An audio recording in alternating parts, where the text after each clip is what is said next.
The bass thrummed through the floorboards beneath my feet, a steady pulse that seemed to echo the nervous rhythm in my chest. I could hear the laughter spilling out from inside the house.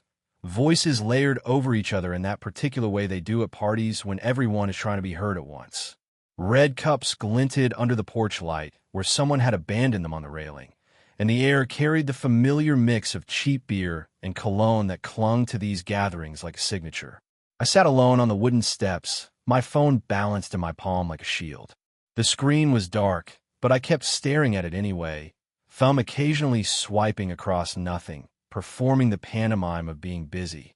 When groups of people pushed through the front door behind me, I would glance up and force a smile, maybe lift my hand in a casual wave. They never stopped to ask why I was out here instead of inside where the real party was happening. That was the strange mercy of college parties. No one questioned your choices as long as you seemed like you belonged somewhere. The truth was, I had been inside for the first hour, pressed into conversations about upcoming finals and weekend plans, nodding along to stories I had heard variations of a dozen times before. My roommate Jake had introduced me to some girl from his economics class, and I had gone through the motions of interest, asking the right questions, laughing at her jokes. But there was always this moment that came, this invisible wall I would hit, where the performance became too much to sustain. So I had slipped away, claiming I needed air, claiming I was checking messages from my mom. From where I sat, I could see into the living room through the wide front windows. The furniture had been pushed against the walls to make space, and bodies moved in the dim lighting like shadows cast by a fire. Someone had started a game. I could hear the counting, the chanting of names, the burst of cheers when couples were pushed together for dares I was grateful not to witness up close. My roommates were in there somewhere, probably holding court near the makeshift bar they had set up on the kitchen counter, telling stories that made them seem funnier and more interesting than they actually were. I heard my name called from inside, Jake's voice cutting through the music. "Come back in, man. You're missing everything." I shook my head, even though he probably couldn't see me, and called back that I was tired. The lie came easily now, after months of practice. I was always tired when things got too real, too close to the surface of whatever it was I kept buried. That was when I noticed him. He was leaning against the far wall of the living room, just visible through the doorway, holding a cup but not drinking from it. While everyone else seemed caught up in the chaos of the game, he stood perfectly still, watching with what looked like genuine amusement rather than the forced enthusiasm that marked most of the observers. There was something about the way he carried himself that drew my attention, a kind of quiet confidence, as if he was exactly where he belonged without needing to prove it to anyone. Our eyes met through the window, across the noise and the crowd, and something shifted in the center of my chest. It was not the sharp jolt I expected, but something slower, warmer, like the moment when you step from cold air into sunlight. He did not look away immediately, the way people usually do when caught staring. Instead, his gaze held mine for what felt like several heartbeats, calm and steady, as if he was trying to read something written there. I forced myself to look down at my phone again, my heart beating harder than it had any right to. The screen reflected my face in its black surface, and I could see the flush creeping up my neck, the way my eyes had gone wide. I tried to focus on my breathing, on the familiar weight of the phone in my hands, on anything other than the pull I felt to look back through that window. But I could still feel him there, even with my eyes averted. There was an awareness now, a thread of connection that had not existed moments before. I found myself wondering who he was, how long he had been at the party, whether he was a friend to someone I knew. The questions felt dangerous, too close to admissions I was not ready to make, even to myself.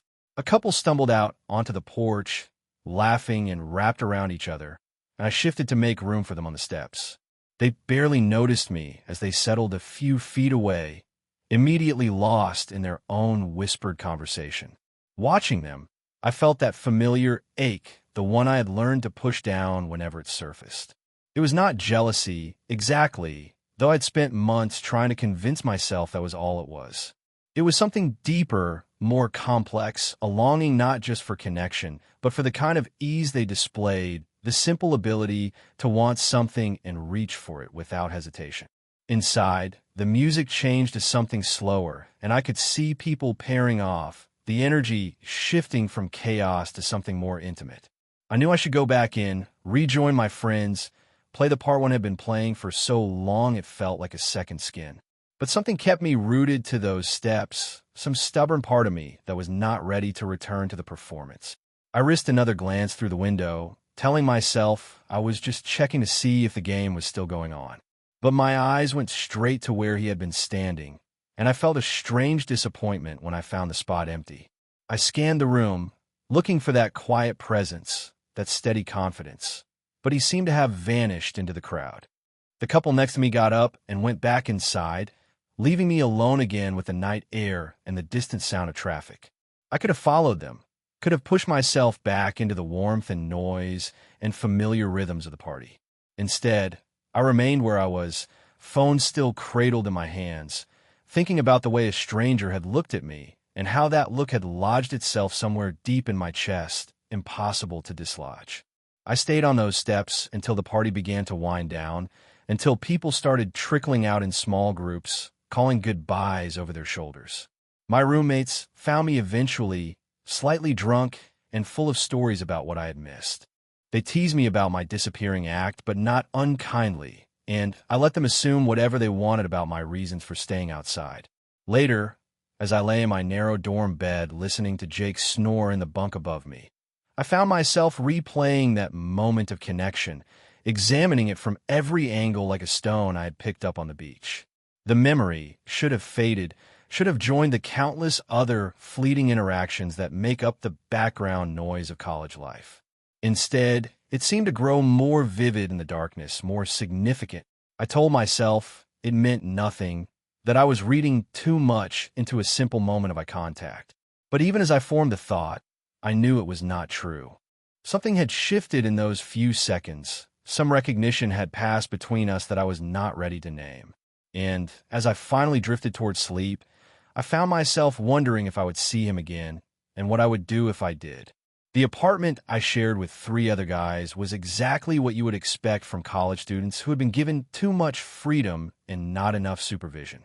Pizza boxes created precarious towers on the kitchen counter, their grease-stained cardboard a testament to our collective inability to plan meals beyond the next craving. Textbooks lay scattered across surfaces like fallen soldiers, some still bearing the optimistic highlighting of September, others abandoned entirely to gather dust and the occasional beer ring. My room was the exception to this chaos, kept deliberately neat in a way that my roommates found both amusing and slightly concerning. They would joke about it sometimes, calling me the responsible one, the normal one, the guy who actually did his laundry instead of buying new clothes when everything got too dirty. I played into the role because it was easier than explaining the real reason I needed order in my physical space when everything else felt so uncertain. Jake, my closest friend among the 3, had claimed the role of social coordinator, always knowing about parties, always pushing the rest of us to get out and meet people. Marcus was the athlete, filling our refrigerator with protein shakes and waking us at ungodly hours with the sound of weights hitting the floor at his room. David was the one who disappeared for days at a time, usually into the bed of whatever girl had captured his attention that week, returning with stories that made the rest of us feel both envious and exhausted. My role in this ecosystem was clear and comfortable. I was the steady one, the reliable friend who laughed at the right moments and offered reasonable advice when asked. I dated occasionally, nothing serious, nothing that required too much of myself. There was Vanessa from my psychology class, who I took to movies and dinners and kissed goodnight with what I told myself was appropriate enthusiasm. My roommates approved of her, which felt important in ways I tried not to examine too closely. The days fell into familiar patterns that I clung to like a life raft. Classes in the morning, gym in the afternoon, study sessions that stretched late into the night. Weekends meant bars and parties, and the comfortable noise of being surrounded by people who expected nothing more from me than my presence. I had perfected the art of being engaged without being invested, of participating without revealing too much of whatever it was I kept locked away. But after that night on the porch, something had shifted beneath the surface of this routine. I found myself distracted in ways I could not explain to anyone, least of all myself. During lectures, my mind would wander to moments of connection I had never allowed myself to fully acknowledge. Walking across campus, I caught myself scanning crowds for faces that reminded me of quiet confidence and steady gazes. Then Elliot appeared in my literature seminar. It was a Thursday afternoon, the kind of gray October day that made the fluorescent classroom lighting feel harsh and artificial. I had taken my usual seat near the middle of the room, close enough to seem engaged, but far enough back to avoid being called on too often. The professor was discussing symbolism in contemporary fiction when the door opened quietly and he walked in. He moved with that same understated presence I remembered from the party, finding an empty seat in the back row without disrupting the flow of the lecture. I felt my attention split immediately, half focused on the discussion of metaphor, meaning while the other half remained hyper-aware of his presence behind me. I did not turn around, but I could sense him there, taking notes in what I imagined was the same careful way he had watched the chaos of the party. After class, as students filtered out in their usual rush to make it to their next obligation, I found myself moving more slowly than usual, organizing my notes with unnecessary precision. I told myself it was coincidence when I noticed him doing the same, gathering his things with deliberate care while the room emptied around us. Our paths converged at the door, and he glanced at me with what might have been recognition. For a moment, I considered saying something, acknowledging the strange thread of familiarity between us. Instead, I offered a polite nod and pushed through the doorway ahead of him, my heart beating faster than the brief interaction warranted. That night, I lay in bed scrolling through dating apps on my phone, swiping through profiles of women who smiled at me from carefully curated photographs. I told myself I was looking for connection, for the spark that everyone else seemed to find so easily.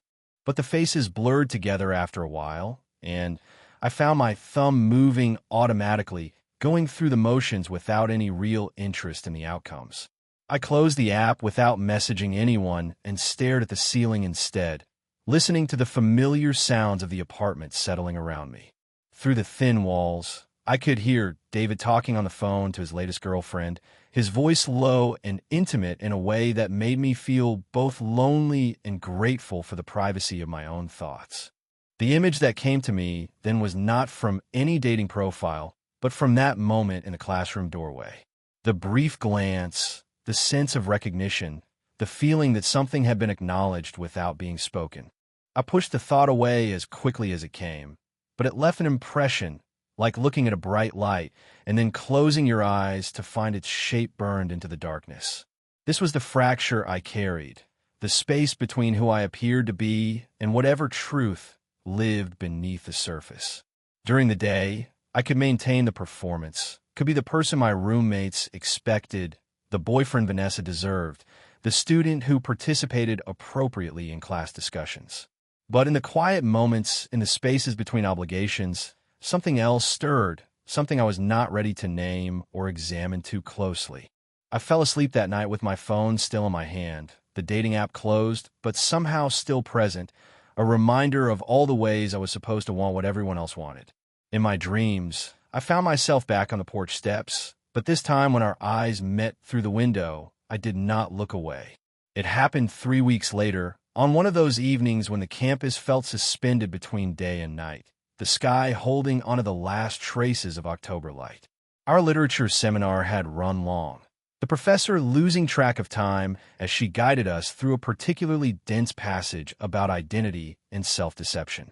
I had contributed to the discussion more than usual, something about the text pulling responses from me that felt both genuine and dangerous. As students began gathering their belongings, I noticed Elliot hadn't moved from his seat in the back row. He was writing something in the margin of his book, his pen moving with the same deliberate precision I had come to associate with everything he did. The classroom emptied around us until we were the only ones left, save for the professor who was erasing the whiteboard with methodical strokes. I should have left then, should have followed my usual pattern of polite distance. Instead, I found myself approaching his desk, my textbook clutched against my chest like armor. He looked up as I drew near, and there was no surprise in his expression, as if he had been expecting this moment of contact. What started as a simple question about the reading became something else entirely. He spoke about the author's use of internal monologue, how the characters' thoughts revealed truths that their actions consistently denied. I found myself responding with observations I had not planned to share, ideas that felt too revealing even as they left my mouth. The conversation flowed in a way that felt both natural and unprecedented, as if we were picking up a discussion that had been interrupted rather than starting something new. The professor finished her cleanup and wished us good night, leaving us alone in the fluorescent-lit classroom. We could have ended it there, could have gathered our things and walked away with nothing more than a pleasant academic exchange behind us. Instead, Elliot asked if I wanted to continue the conversation over coffee, and I heard myself saying yes before my rational mind could intervene. We walked across campus together as the streetlights flickered on, our footsteps falling into an easy rhythm on the worn pathways. The conversation shifted from literature to other things, classes we were taking, professors we liked or tolerated, the strange liminal space of being almost but not quite adults. He told me he had transferred from school in Oregon, that he was still adjusting to the different pace and culture here. I found myself sharing details about my own experience that I rarely discussed, the pressure of maintaining certain expectations, the feeling of performing a role that had become second nature. There was something about his presence that made honesty feel safer than usual. He listened without judgment, asked follow-up questions that showed he was genuinely interested in my answers rather than simply waiting for his turn to speak. When we disagreed about something, the merit of a particular author, the best coffee shop on campus, the disagreement felt like discovery rather than conflict. At the entrance to his dormitory, we lingered despite the cooling air. The conversation had meandered through dozens of topics, but underneath it all ran a current I could not name. He was leaning against a brick wall, and I had unconsciously moved closer during our discussion, close enough that I could see the way his breath formed small clouds in the chilled air. That was when he said it, quietly and without preamble. "You don't seem like the person everyone thinks you are." The words hit me with unexpected force, not because they were accusatory, but because they were gentle. There was no challenge in his voice, no demand for explanation. It was simply an observation, offered like a gift I was free to accept or refuse. I forced a laugh, the sound harsh in the quiet space between us. "What do you mean by that?" I asked, though part of me already knew. Part of me had been waiting for someone to notice the careful construction of my daily performance, the way I moved through interactions with calculated precision. His response was not what I expected. He did not elaborate or press for details. Instead, he simply looked at me with those steady eyes and said, "I just think there's more to you than you let people see." The silence that followed felt charged with possibility and terror in equal measure. I could feel my heart beating against my ribs, could sense that we were standing at the edge of something I was not prepared to examine. The smart thing would have been to deflect, to turn the observation into a joke or redirect the conversation to safer ground. Instead, I found myself frozen in place, held by the gentle certainty in his voice. A group of students passed by, their laughter breaking the spell that had settled over us. I stepped back instinctively, putting physical distance between us, even as something inside me protested the movement. We said our goodbyes then, casual and polite, as if nothing significant had passed between us. But as I walked back to my apartment, his words echoed in my mind with uncomfortable persistence. "You don't seem like the person everyone thinks you are." The observation felt both frightening and oddly relieving, as if someone had finally noticed the effort it took to maintain my carefully constructed facade. That night, I lay in bed staring at the ceiling while Jake's familiar snoring filled the room. I replayed the evening over and over, examining each moment for clues about what had actually happened between us. The conversation had felt significant in ways I could not articulate, had touched on truths I kept buried even from myself. For the first time in months, I fell asleep without checking my phone, without scrolling through faces of women I was supposed to want. Instead, I found myself thinking about steady gazes and gentle observations, about the terrifying possibility that someone might see through the performance I had worked so hard to perfect. The friendship that developed between us over the following weeks felt both inevitable and dangerous, like walking along the edge of a cliff I had spent years carefully avoiding. What began as shared academic discussions gradually expanded into something deeper, more personal. We found ourselves paired together for a group project on contemporary identity narratives, which gave us an excuse to spend hours in the library's quiet corners, our laptops open between us while we talked about everything except what was actually happening. Elliot had a way of asking questions that landed like stones dropped into still water, creating ripples that spread far beyond their point of impact. He never pushed directly, never demanded answers I was not ready to give. Instead, he would offer observations about the world that somehow illuminated corners of myself I had learned to keep in shadow. We were sitting in the campus coffee shop one afternoon, ostensibly working on our project, but actually debating the merits of various authors, when he mentioned his ex-boyfriend so casually it took me a moment to register what he had said. The word hung in the air between us like a challenge I was not prepared to meet. He was talking about a book recommendation, something this person had introduced him to during their relationship, and he spoke about it with the same easy confidence he brought to every other topic. I felt my pulse quicken, that familiar tightening in my chest that came whenever the conversation ventured too close to territories I had marked as forbidden. But Elliot continued speaking as if nothing significant had happened, as if he had not just casually dismantled assumptions I had been making about him, about us, about the nature of our growing connection. The rational part of my mind scrambled for safe responses, neutral comments that would acknowledge what he had shared without revealing my own reaction. Instead, I found myself asking follow-up questions, genuinely curious despite my discomfort. What was he like, this former boyfriend? How long had they been together? The questions felt both natural and transgressive, as if I was crossing invisible lines simply by engaging with the topic. Elliot answered easily, painting a picture of someone who had been important to him, but ultimately incompatible in ways that mattered. He spoke without bitterness or regret, simply stating facts about a relationship that had run its course. His openness felt like a gift I did not know how to accept, a level of honesty I had never encountered in my carefully curated social circles. That evening, I found myself walking aimlessly around campus, trying to process the shift that had occurred. The revelation should not have surprised me. There had been signs, subtle indicators that I had unconsciously cataloged, but never allowed myself to consciously acknowledge. But hearing it stated so plainly, so matter-of-factly, forced me to confront questions about my own reactions that I had been successfully avoiding. The conversations that followed took on new dimensions. Elliot began asking questions that felt specifically targeted at the walls I had built around certain aspects of myself. He never used direct language, never put me in a position where I had to defend or explain. Instead, he would wonder aloud about things like the pressure to meet other people's expectations, the exhaustion of maintaining performances that had become second nature. Do you ever feel like you're not really yourself when you're with them? He asked one evening as we walked back from the library.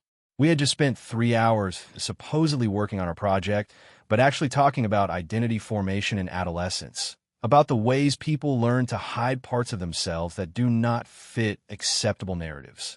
The question stopped me mid-step. We were passing under one of the old oak trees that lined the main campus walkway, and the autumn light filtering through the remaining leaves cast everything in shades of gold and amber.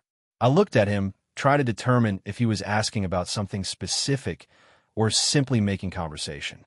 His expression was neutral, curious, but there was something in his eyes that suggested he already knew the answer. I told him I did not know what he meant, which was true in the sense that I had never allowed myself to examine the feeling he was describing. But even as I spoke the words, I could feel their inadequacy, could sense that we both understood there was more to explore beneath the surface of my deflection. Have you ever been scared of what you want? He asked another time. We were sitting on the steps outside the student union, sharing a bag of vending machine pretzels and watching people pass by. The question seemed to come from nowhere, unconnected to anything we had been discussing, but it landed with the precision of an arrow finding its target. I made some joke about wanting good grades and financial stability, safe desires that no one could question. But later, lying in bed while my roommates watched television in the common room, I found myself returning to his words. Scared of what you want. The phrase felt both foreign and familiar, like hearing your own voice played back on a recording.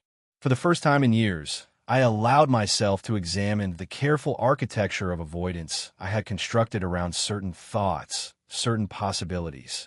I thought about the way my body responded when Elliot leaned close during our study sessions, about the pull I felt toward his steady presence, about the relief I experienced when he looked at me, as if he could see something worth seeing. The realization came not as a sudden revelation, but as a slow acknowledgement of something that had been true for longer than I was ready to admit.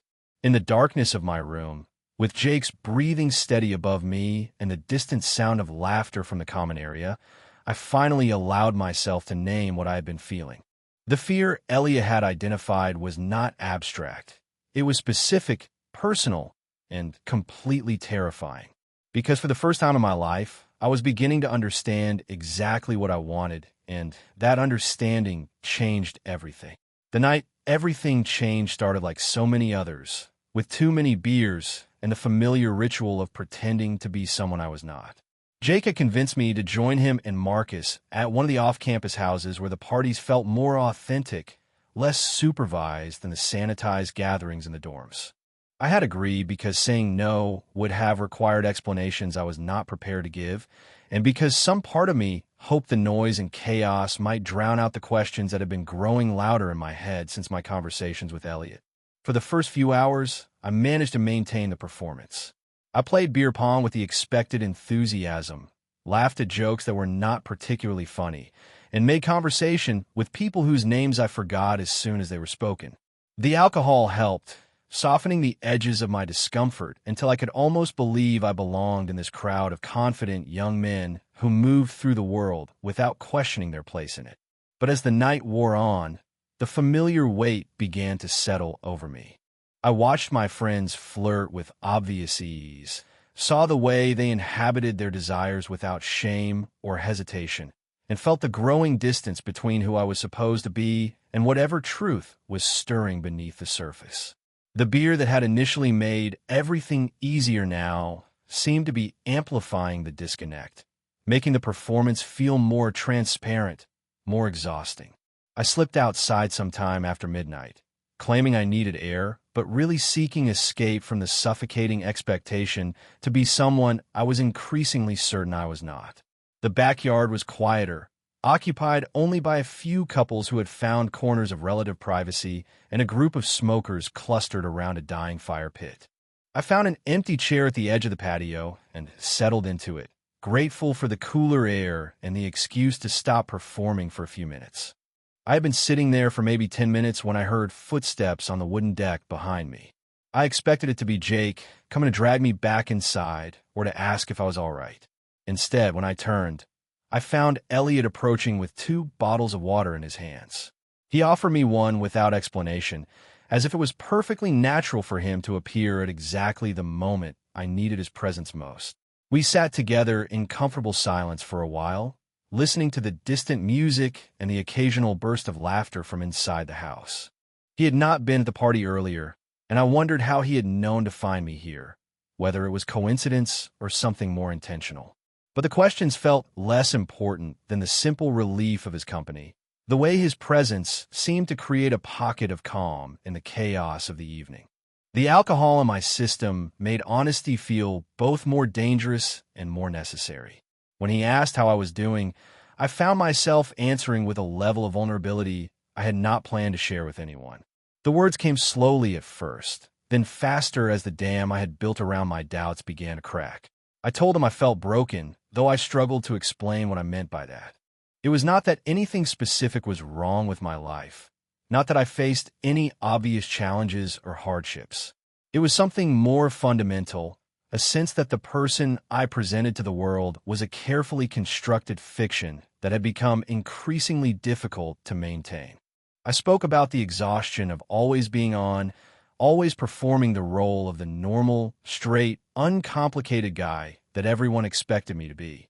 I talked about feeling like a fraud in my own life, going through the motions of dating and relationships while feeling fundamentally disconnected from the experiences everyone else seemed to find so natural. My voice shook as I admitted that something inside me did not fit the life I was supposed to want, the future I was supposed to be working toward. I could not name what was wrong, could not articulate the specific nature of the problem, but I knew with increasing certainty that the path I was on did not lead anywhere I actually wanted to go. Elliot listened without interrupting, his attention complete and non-judgmental in a way I had never experienced. When I finally ran out of words, when the confession had emptied me of the energy to continue, he remained quiet for a long moment, as if giving my words the space they needed to settle between us. When he finally spoke, his voice was soft but certain. "You're not broken," he said, and the simple statement hit me with unexpected force. "You already know who you are. You just haven't let yourself believe it."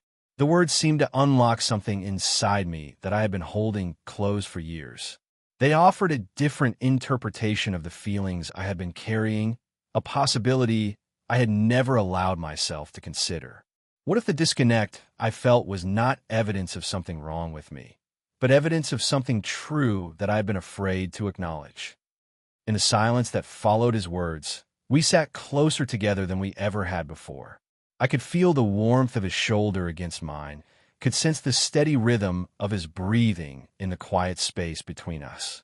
The contact was minimal, but it felt significant in ways I was only beginning to understand. For the first time in my life, I allowed myself to imagine what it might feel like to stop running from whatever truth was waiting inside me. The prospect was terrifying, but it was also strangely relieving, as if I had been holding my breath for years and someone had finally given me permission to exhale.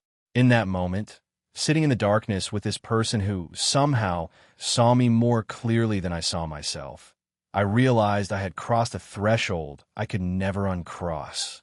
The truth he had named was now visible to me too, impossible to ignore or explain away.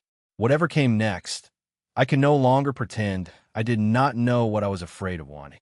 The days that followed that night felt like living in a house where all the furniture had been rearranged while I slept. Everything looked familiar from a distance, but when I tried to navigate the spaces I thought I knew, nothing was quite where I expected it to be.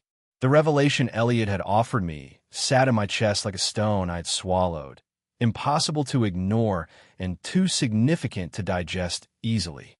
I went through the motions of my routine with mechanical precision, attending classes and completing assignments while my mind processed the implications of what had been acknowledged between us.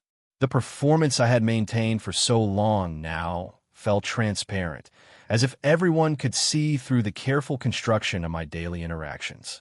When Jake asked if I was feeling all right, when Marcus commented that I seemed distracted, I offered explanations about midterm stress and too little sleep, lies that felt increasingly hollow even as they served their purpose.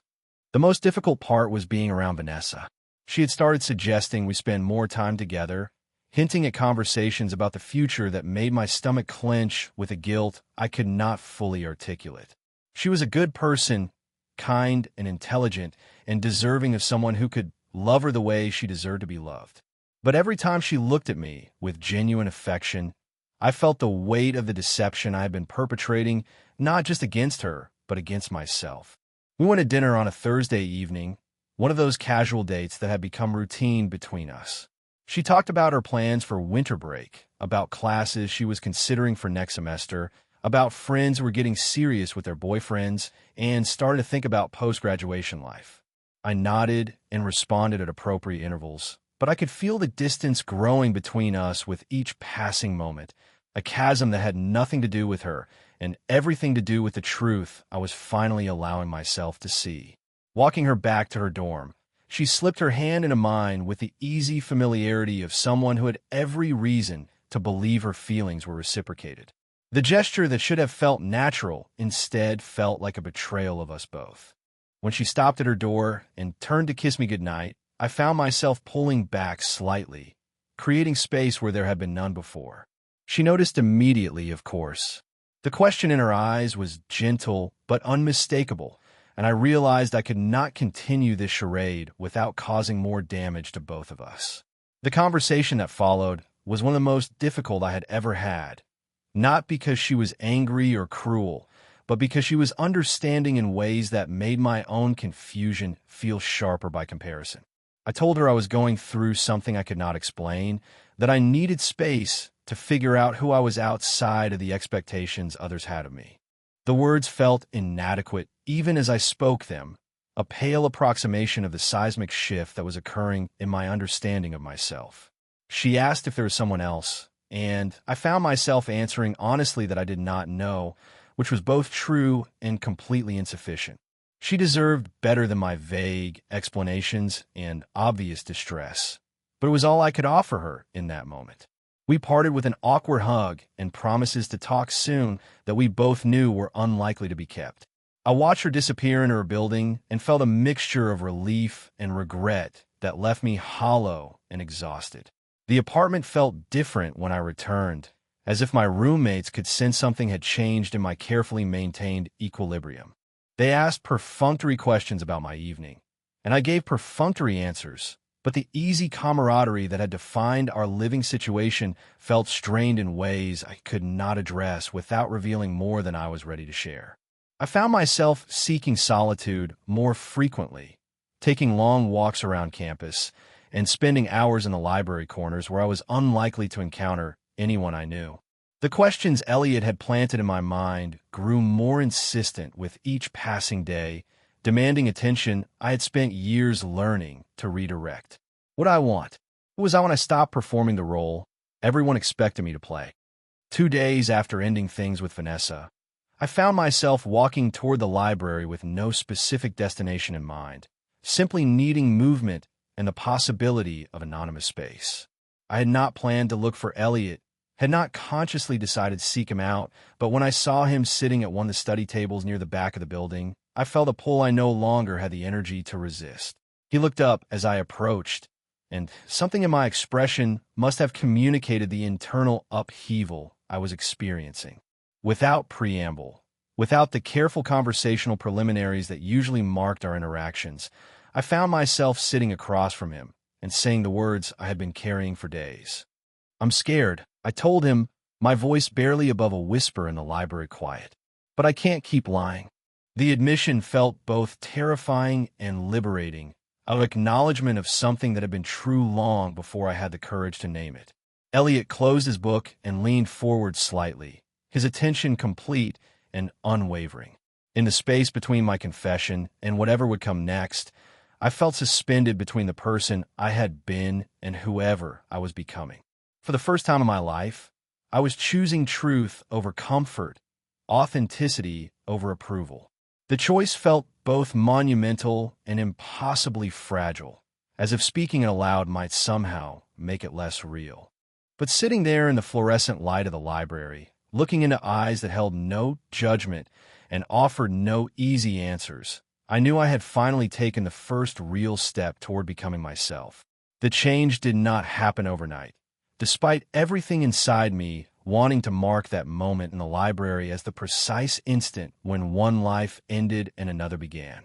Real transformation, I learned, moves more slowly than revelation, requiring not just the courage to see truth, but the patience to live it day by day, choice by choice, breath by breath.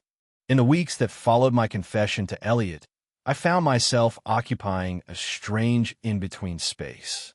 I had crossed a threshold in terms of self-awareness, but the world around me continued to operate according to the assumptions I had spent years cultivating. My roommates still expected me to join their conversations about women they found attractive. Professors still called on me in class with no knowledge of the internal revolution that was reshaping everything I thought I knew about myself. Friends still invited me to parties where I was expected to play the same role I had always played. I began declining more invitations than I accepted, claiming workload pressures and general fatigue that were not entirely fabricated. The energy required to maintain performances that no longer felt authentic was becoming unsustainable. Jake expressed concern about my increasing withdrawal, wondering if I was dealing with depression or family problems. His worry was genuine and kindly meant, but I found myself unable to offer explanations that would not raise more questions than they answered.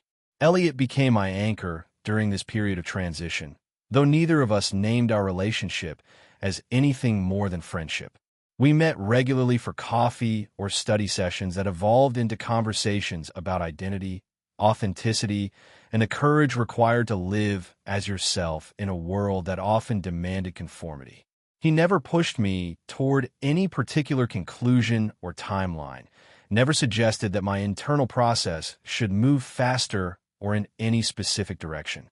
His presence was simply steady, offering a kind of witness to my gradual becoming that felt both precious and necessary. The decision to stop hiding from myself happened gradually, then suddenly.